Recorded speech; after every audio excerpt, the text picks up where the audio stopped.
Welcome everyone to the Risk Management and Patient Safety podcast presented by Medplace. We're excited to bring you conversations with top risk and patient safety thought leaders from organizations across the country. Please subscribe to get the latest news and content. And if you found value from this episode, please share it with your colleagues to create some meaningful dialogue in your community. Also, if you're interested in participating as a guest, please email us at speakers@medplace.com. My name is Jared Bailey. I'm going to play host today. I'm the CEO of Medplace. And I'm joined today by Tim Walsh. Tim? Hey, Jared, thanks for having me. So Tim is the Chief Technology Officer at Medplace, and his purview is really sort of everything technology here, including building the product and the platform that drives the different services that we do. But Tim, you, as part of that, you have security as a responsibility, and that's really what we want to unpack today. So we just want to unpack the topic of cybersecurity within healthcare. Yeah. So there's been some headlines. There's always headlines, it seems like, with security breaches going on in healthcare. Some of the ones that we've noticed this week were the New Jersey Dialysis Center neurosurgery practice that faced some cyber attacks. We saw some things going on at the Taylor Regional Hospital, East Tennessee Children's Hospital, both recovering from cyber attacks themselves. So, I don't know. What do you think? What's going on right now? And what are you thinking about being responsible for security within healthcare? And what are you seeing? Some of our clients and hospitals and carriers, what are they sort of wrestling with these days? That was a lot of questions all at once. What do you think? What are your thoughts? Yeah, it's all the security at once. Right. But I think the way I and a lot of other security people think about security is, and it's a little bit of a weird analogy, but kind of like a nut that a squirrel would find.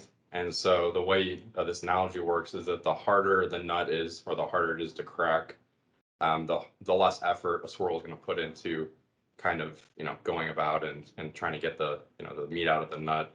And so attackers usually work in a very similar way, that a lot of times they're just probing the internet. They're probing areas that could be high risk or areas that could be underinvested in.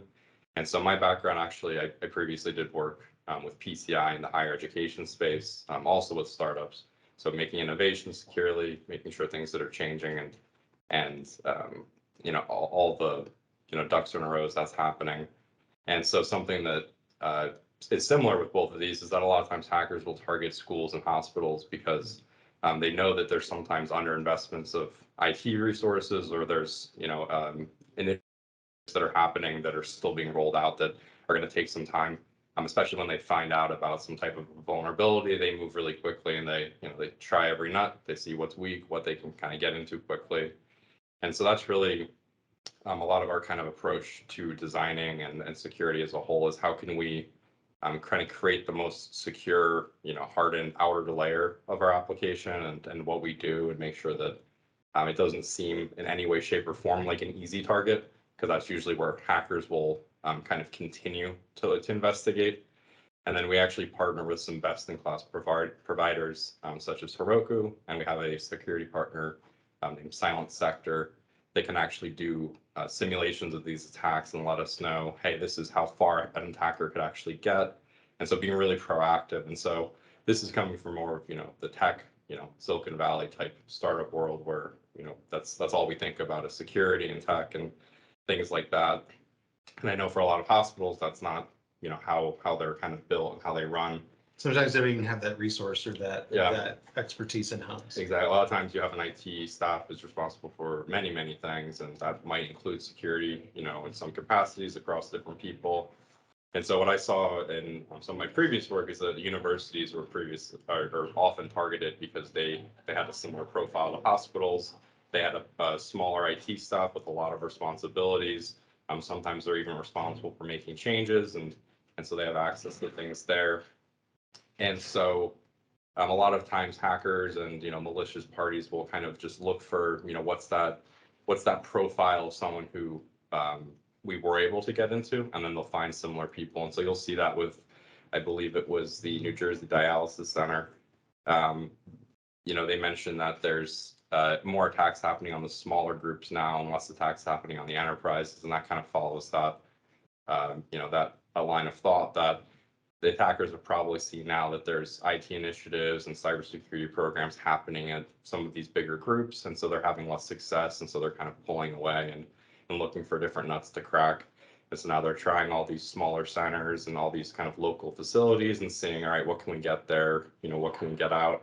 A lot of times with hackers, they don't actually know what their end goal is. They're just looking for what they can, get access to and what they can do from there. And so, they're trying everything and anything, just seeing what threads they can pull on, and just making sure making sure they can't pull on anything is a great way to start building your program and making sure that they don't look at you as kind of an easy target. Yeah. Okay. Well, that's hard for small Yep. hospitals and clinics and others who don't have the resources. So I don't know, maybe we can just talk about things that are accessible, right? Or things that they might consider, or maybe just talk about some best practices that we use that we think might translate to those who don't maybe have a lot of IT resources. So I don't know, what do you think? Is there any tips or things that from a best practices, and maybe we can focus on some of the stuff we may go in directions of when you have to share information externally, because we're doing a lot of external peer reviews and a lot of external case reviews for claims purposes and things like that. So how a company opens up their and shares PHI with third parties may be a place we go. But I don't know, what do you think? Where do you want to start? Yeah. So I think for us, what we've done and what I think a good starting point is having really locked down and really defined file sharing and access and purging procedures. I think that's where we've seen a lot of both potential issues on the HIPAA compliance side in terms of not maintaining good compliance, not adhering to the principle that if you don't need access to this anymore, you should be purging it, or you should be making sure that you don't have that access. You're not exposing yourself when that's not longer a function of what you're doing. And I think the other piece there is making sure that there's we call at Medplace how we kind of manage the files, kind of like a file life cycle. So we both think about when the files come into the come into the review, when they're utilized, when access is needed, and then when a reasonable purging life cycle should take place and when the file should be removed, so that way we're kind of maintaining as small of a footprint as possible. We're kind of maintaining a best compliance standard. And so even for smaller organizations where maybe you're only, sharing a few files, every couple of weeks, or, it's in different waves, just having a process around that so that, it's easy to keep track of how that's being managed.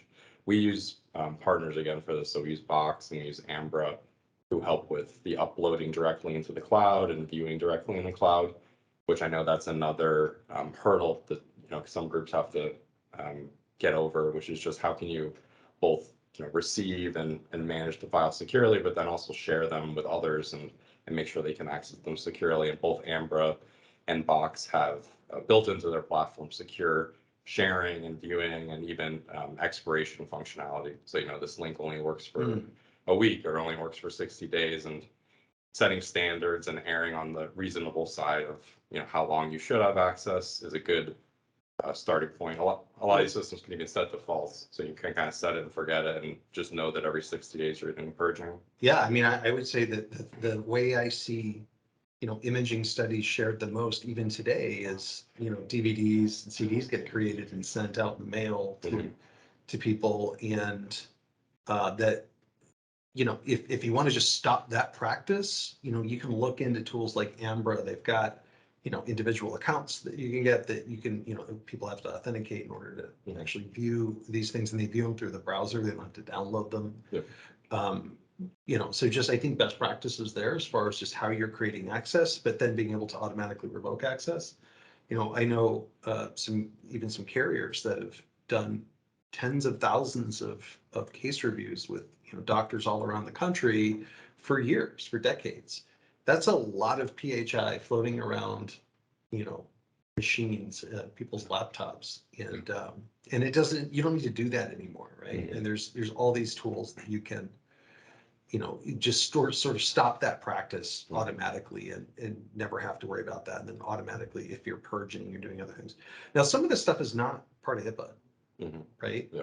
HIPAA has sort of the guidelines, and we've all sort of been conditioned to, like, if I'm checking all those boxes, then I'm safe. But we're still seeing, hospitals and others end up in headlines for, these different practices. So, like, any advice there? Is HIPAA the place that we should still be?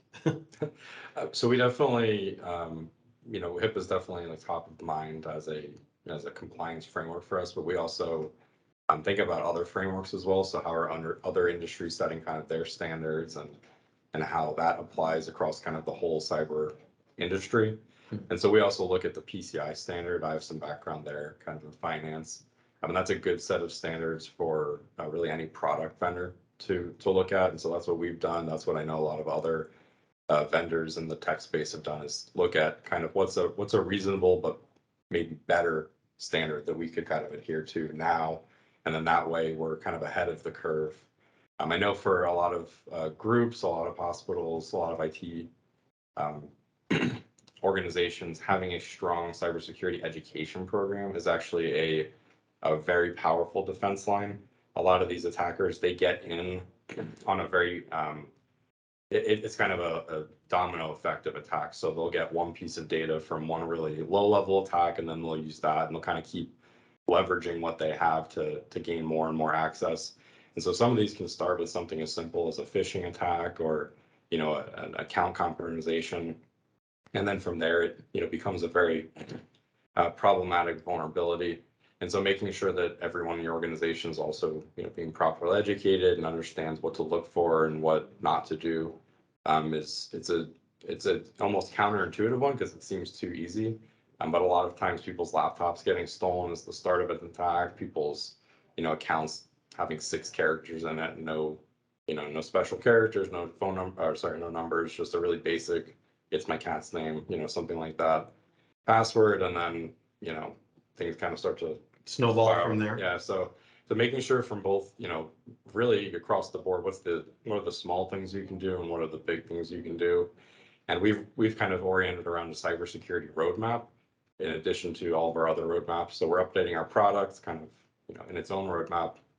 But then as an organization, we have a set of goals and standards we're looking to hit at certain timelines. Some of those are a year or two out. And so just making sure we can kind of move in that direction.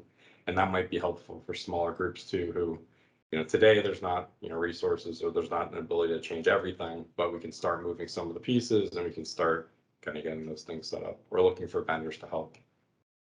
There's some things that we've been doing from a, how you just sort of manage security from an awareness and education perspective that I think are really necessary. Like everybody, I think everybody's seen this. It seems really common, the CEO just texted me saying, and my employees will get it, it'll look like a text that thinks that looks like it's coming from Jared, right? It's coming from a number that they wouldn't actually even recognize, but it says something to the effect of, hey, I need you to call me back right away. Yep. Right. And then they the attempt is to, lure you into then taking some kind of action, either giving up a password or, Yep.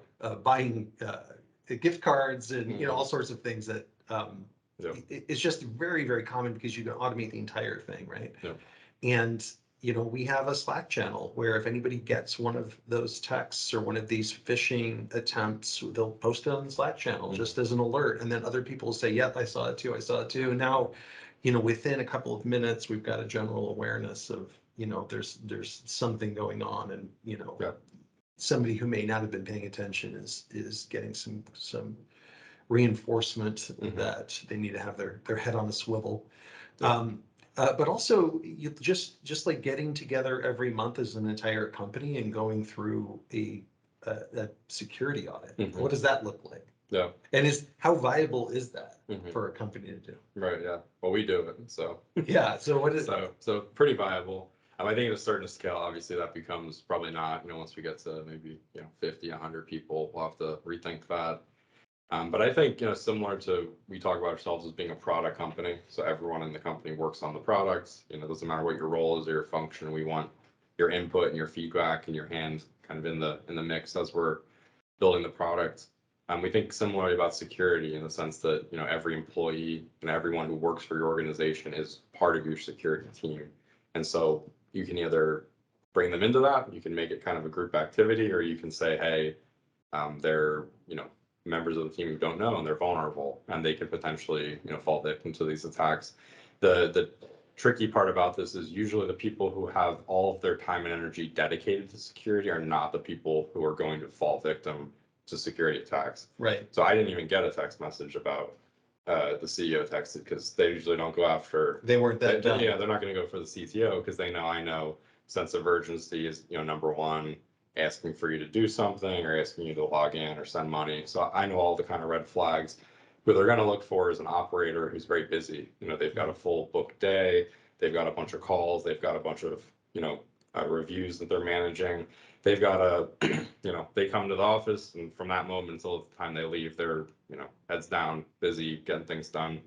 Those are the people they want to kind of, throw off the rhythm, send them a text, make them think that, this is just part of their workflow, just part of the normal. And so one of the easiest things to do for these is just check authenticity. And that's why phone numbers have become such an easy, or such a hot area of, a hot vector of attack, is because there's really no way to authenticate a phone number. Yeah. There's even attacks that they're very complicated, but you can get a phone call from your own phone number. Mm-hmm. Yeah. Where it looks like your phone number is actually calling you. It's very strange. But that's why a lot of the internet's moved to browsers and URLs and email-based communication, because all of these things have what's called an SSL in the mix, and SSLs have another agency involved to kind of distribute that and say, hey, we've verified that this website is actually owned by this group, that this is not malicious, and that this is a safe organization to work with. If you're ever on a website that looks strange, I always look at the URL, always double check that the base of what's in the browser looks the same, that it doesn't say, if you think you're going to Facebook to log in, make sure it actually says Facebook when you're logging in, and it doesn't say something else. That's a very common attack, is just copy Facebook's login page and then send it to someone and say, please log in, and then you've accidentally sent your password to that person. Yeah, it's just a ton of social engineering, and that's kind of where the battle is sort of being waged most commonly right now. Yeah. I know when we get together and do our monthly all hands security stuff, it's pretty simple, but it's effective. It's what are all of our systems that we've got that we collect PII or PHI in, yeah. right? And you want to know which one has which in it. Who has access to those systems? And how has that changed? How have those resources or systems changed in the last month, right? Just asking those three questions is really powerful. It's like, oh, because the IT guys don't always know what's going on. You could have a team member that could say, you know what, actually, I had a contractor work with us that just left, but they had access to, name the system, right? And that probably wasn't on IT's radar, and we should probably revoke access, right? And you make it a working session where you're revoking access and things like that. Just that basic best practice could probably be done across teams within a company. And then, if there's tasks or actions for IT to take, they can be aggregated there and then boiled up. So I'd like to think that it's scalable, but it's definitely best practice. And I don't think you should be shy about keeping all of your employees involved with that. Yeah. It just keeps their awareness sort of top of mind. And it doesn't have to be long, right? Once you get into a rhythm, that session could take 30 minutes. Yeah. And I like the rhythm we have of, both going through personnel. So who has access, and then systems. So what access do we have someone could be given to? But there have been a couple of times that we've thought of something kind of going through both of those approaches. And then we even have the third category, which, because we maintain our own application and our own product, we'll talk about system changes there that making sure those are all documented. But yeah, documentation is always key, and I think that meeting is a great approach to just make sure everything's been accounted for in the past month and make sure we're kind of making progress on our roadmap. Yeah, that's great. I think some of the other things that I think about when it comes to security, and again, I'm thinking more of like how information is exchanged externally, because I see a lot of breakdown there, but like just some best practices I think that are probably worth mentioning is, we'll work with a lot of teams that are working with, physicians externally or nurses that are providing some kind of review of different types of things that, they're giving them some, set of charts and medical records. And often that person isn't usually even contracted properly, like, legally sort of contracted. And then there's very often not like a BAA involved or something like that, right? Because it's already hard enough to get a physician to give you their time, somebody that's not employed by you, to get their time, get on their calendar, to actually, require contracts and things like that can be particularly difficult. So, it's a best practice if you're not using a vendor like a Medplace or somebody else that's serving as the go-between, is making sure that gets done. It might be a harder thing to solve. But if you get certain things into DocuSign and make it really easy to deliver those things, you'll find you'll get a lot better uptake when it's just a tap and you're now sort of properly protected from a legal perspective. So yeah, if you're not using DocuSign or some kind of electronic signature platform, you could and you're having trouble or know that you're not getting these doctors to properly engage as a contractor, that might be some low-hanging fruit to implement. Yep. Yeah, and a lot more of the file sharing providers are going into the digital signing space just because they're seeing such overlap in the workflows. So Box just rolled out a product like this where if you already have some files stored in your Box environment, you can also incorporate signing workflows. So I know for a lot of groups that, it's an immediate win because they're storing a lot of these things already, either before they're signed or after they're signed in Box. And so this kind of just closes that loop. Wait, I thought Box was like a consumer brand. Aren't we supposed to be afraid of those things or what? So Box, they have the consumer brand that's kind of their foothill kind of into the market, and then they have a number of enterprise offerings. So we use kind of their HIPAA compliant offering. They used to have a DICOM solution, which they've now deprecated, but they have a couple of offerings that offer levels of both file security and storage and things in kind of that feature set, as well as different controls around what the type of the document is. They even have some that allow for tagging and qualifying files as being high risk or having tax information, things like that. So depending on what your workflow is, Box has figured out how to make a lot of money on solving these problems. And so that's, a great partner to work with. They've spent a lot of money and energy and resources in building out this really secure enterprise stack.